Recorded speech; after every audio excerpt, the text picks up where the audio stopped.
గేదె బాగుందయ్యా, పళ్ళు కళ్ళు సుళ్ళు అన్ని బాగానే ఉన్నాయి. కానీ నువ్వేమో 600 చెబుతున్నావు, నా దగ్గర 300 ఉంది.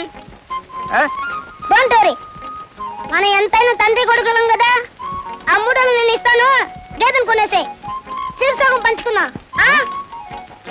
నీకు 300 ఎక్కడివిరా? అమ్మగారు ఇచ్చారు. ఇస్తుంది. అయ్యా అసలు కొంటారా లేదా? కొంటా ఉండవయ్యా, అవసరం పడుకో. ఎవరా డబ్బులు? నేను చెప్పినట్టు భాగం పంచాలి. అలా కానీ ముందు డబ్బులు ఏంటి బయటికి రానంటే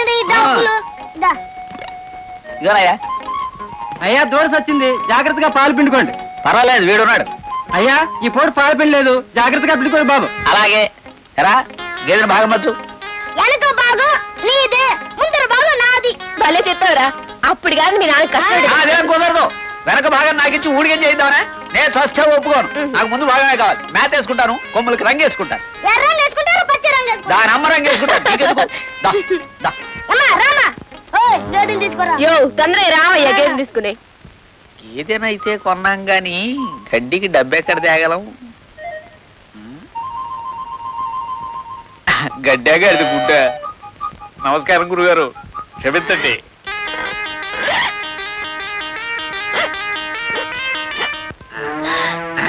అయ్యో అయ్యో, ఏంటయ్యా పిసినారోడా, గేదెకి పోస్టులు నిలిపిస్తున్నావా? ఇష్టమే. ఇవి దొరకకపోతే ఓ బకెట్ నీళ్లు పట్టేస్తాను. పడతావు.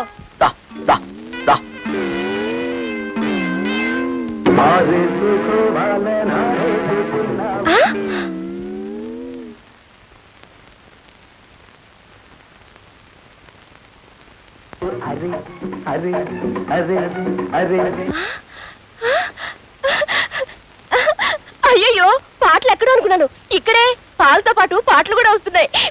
పాడు. అమ్మో, దీనికి పొదుగుతో పాటు ట్రాన్సిస్టర్ కూడా ఉంది. 2 in 1. బుద్ధి గడ్డి తిని ముందు భాగం తీసుకున్నాను.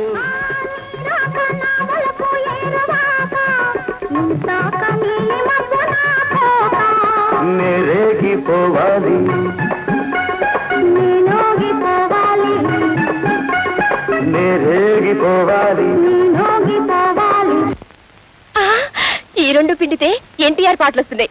ఆ 2 పిండితే ఏం పాటలు వస్తాయో పిండి చూద్దాం.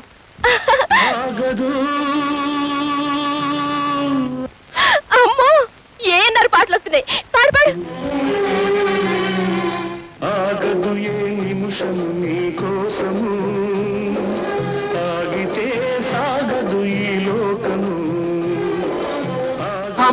అమ్మో, నాకు ముందు భాగం ఇచ్చి మీరు పాలు పిండేసుకుంటారా? ఆ పాలు విరిగిపోతాయి, మీకు కలగవు, ఒలిగిపోతాయి, ఇంకిపోతాయి. గుడ్, దానికంటే నువ్వేనా? పని చేయవయ్యా, ఆ కష్టం లేదు. రేపటి నుంచి నువ్వు పడు. రారా పుట్ట బాబు.